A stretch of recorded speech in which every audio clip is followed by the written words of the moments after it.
apa sih akibatnya bila komunikasi dalam keluarga ya, nah ini tidak berjalan dengan efektif ya. Enggak.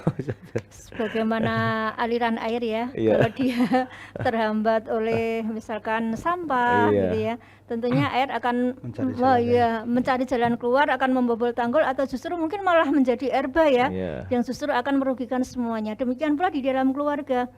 Jika komunikasi itu terganggu ataupun terhambat, itu bisa jadi akan mengganggu ketahanan keluarga. Karena ketika komunikasi tidak berjalan lancar, para anggota keluarga otomatis tidak nyaman ya. Padahal kenyamanan itu sangat kita butuhkan di dalam keluarga. Sebagaimana dalam konsep keluarga sakinah kan kita berharap gitu ya, ada kesalingan begitu ya, saling menghargai, saling menghormati, saling mendengarkan begitu ya. Kata orang-orang bijak, kenapa telinga kita itu dua dan mulut kita itu satu? Karena kita diharapkan lebih banyak ya, lebih banyak gitu mendengarkan daripada berbicara begitu. Seringkali kan kita tapi sering malah kualik ya. Oke, ngomongnya yang lek ngrungokke. Iya, apalagi sebagai orang tua ya, kalau tadi disebutkan mungkin merasa lebih senior dalam pengalaman terutama ya, biasanya semangatnya untuk berbicara lebih besar gitu ya. Tetapi tidak kemudian waktu kita berbicara kemudian menghilangkan kemampuan kita untuk bisa mendengar, menyimak dengan baik. Yang kedua, agar tidak ada gangguan, apalagi kalau disinyalir oleh para pengamat ketahanan keluarga, bahwa salah satu faktor penyebab ini malah katanya yang utama ya, terutama di masa pandemi kemarin, tidak hanya faktor ekonomi, tetapi juga karena komunikasi yang terhambat, komunikasi efektif yang tidak berjalan begitu.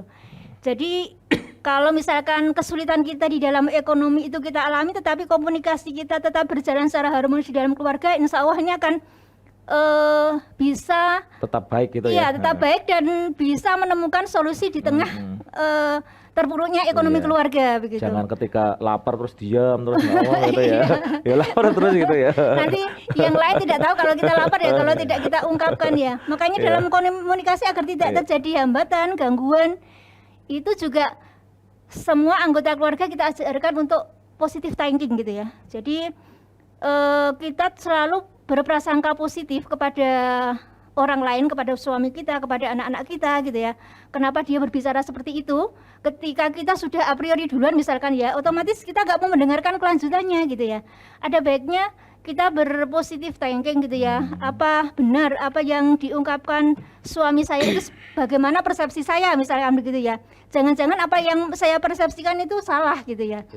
Iya. Misalkan suami kita ngajak jalan-jalan itu kan tujuannya baik gitu ya. Tetapi ketika itu disampaikan istri baru sibuk-sibuknya gitu ya, itu menjadi tidak efektif gitu ya. Maunya kan hubungan semakin romantis ya, tetapi ketika mungkin tugas istri atau anak-anak kita banyak dari sekolah misalkan ya, tentunya mereka akan menolak. Maunya kita ya berharap ini akan menolong, akan mempererat hubungan berkeluarga. Dan hal yang lain yang mungkin perlu kita ingat adalah kemampuan berkomunikasi kita harus selalu kita perbarui gitu ya, sesuai dengan perkembangan zaman. Ketika situasi kita menuntut kita berbicara secara lebih mudah gitu ya, kalau di dalam bahasa Al-Quran kan kaulam maisuro gitu ya, apalagi kepada anak-anak itu mereka butuh kata-kata yang mudah, yang lebih mudah didengar, lebih ringkas gitu. Tapi ketika kita bertele-tele mungkin jadi hambatan juga ya. Maunya kan yang tadi ya, situasi sesuai dengan situasi dan kondisi gitu ya. Tetapi kalau kadang-kadang orang tua kan targetnya, atau misalkan guru ya, godaannya adalah menyampaikan materi sebanyak-banyaknya begitu ya. Padahal muridnya belum siap gitu.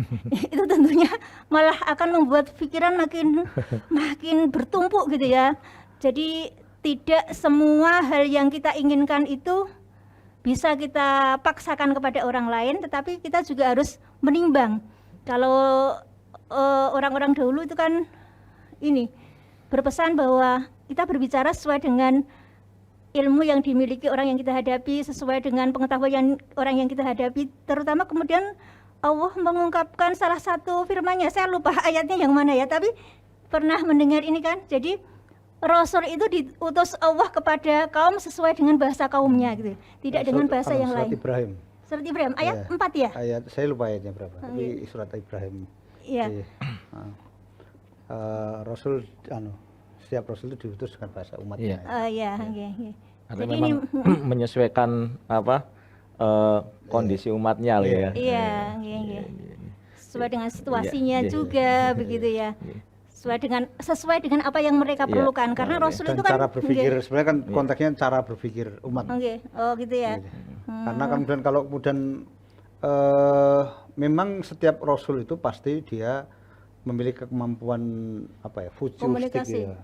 Tetapi ketika dia membahasakan kemampuan melihat masa depannya itu, atau kemudian kemampuan untuk menatap masa depan itu, pasti akan dibahasakan dengan bahasa yang sesuai dengan alam pikiran gitu.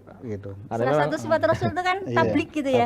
Artinya memang cara komunikasi manusia, kita katakan manusia itu kan selalu berubah sesuai dengan zamannya mungkin ya. Nah, karena kalau bisa dulu ada kentongan, kan sekarang kalau masih kan kentongan kayaknya sudah ya mungkin yang ada ya hanya di desa-desa gitu ya. Oke, kamu ya. Hanya hanya menjadi atribut ronda. Iya. Kentongan gitu. Kalau sudah tuk oh berarti yang ronda sudah jalan gitu ya. Ya, tadi kembali kan padahal kalau bunyinya begini artinya ini. Iya, ada artinya. 1, 2, 3 gitu ya. Jadi kembali ke tadi tentang akibat komunikasi yang efektif itu mungkin bisa Bu Ustadzah ya bisa memberikan contoh akibat yang mungkin bukan terburuk ya, akibat yang mungkin sering terjadi dalam keluarga ya khususnya. Kalau bahasa listrik ya komunikasi yang kira ya konsleting gitu ya. Bisa mengakibatkan kebakaran gitu. Iya.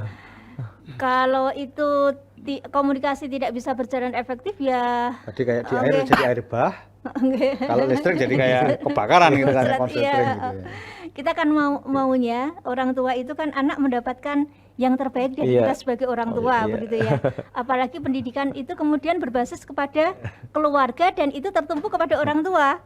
Jadi kalau orang tua pasti punya punya target, punya tujuan, punya orientasi yang itu sudah tertata yang ingin dia sampaikan kepada anak-anaknya. Nah, ketika itu tidak tersampaikan kepada anak-anak, otomatis apa yang menjadi tujuan, apa yang menjadi keinginan kita tidak akan terwujud, mungkin bahkan malah menjadi bumerang ya bagi anak-anak ya. Nah itu yang perlu kita hindari.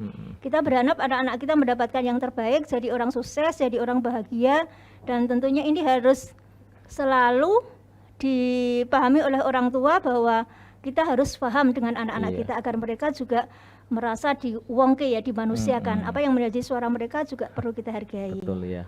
Ya, saya juga pernah mendengar sebuah cerita dari orang tuanya pengen anaknya jadi ini, tapi anaknya pengen sekolahnya ini, ternyata berarti nih anaknya itu mau ngomong takut ya, terus akhirnya mengikuti kemauan orang tua, akhirnya akhirnya mandek semua nggak jadi.